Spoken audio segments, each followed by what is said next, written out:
শত্রুপক্ষের বিরুদ্ধে প্রতিরোধ গড়ে তুলতে তীব্র কুয়াশা ভেদ করে এগিয়ে যাচ্ছে সেনাবাহিনীর সাঁজোয়া যান এপিসি। ছোড়া হচ্ছে একের পর এক গোলা।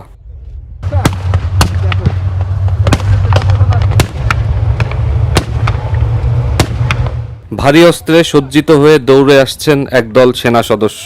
শুরু হলো গোলাগুলি।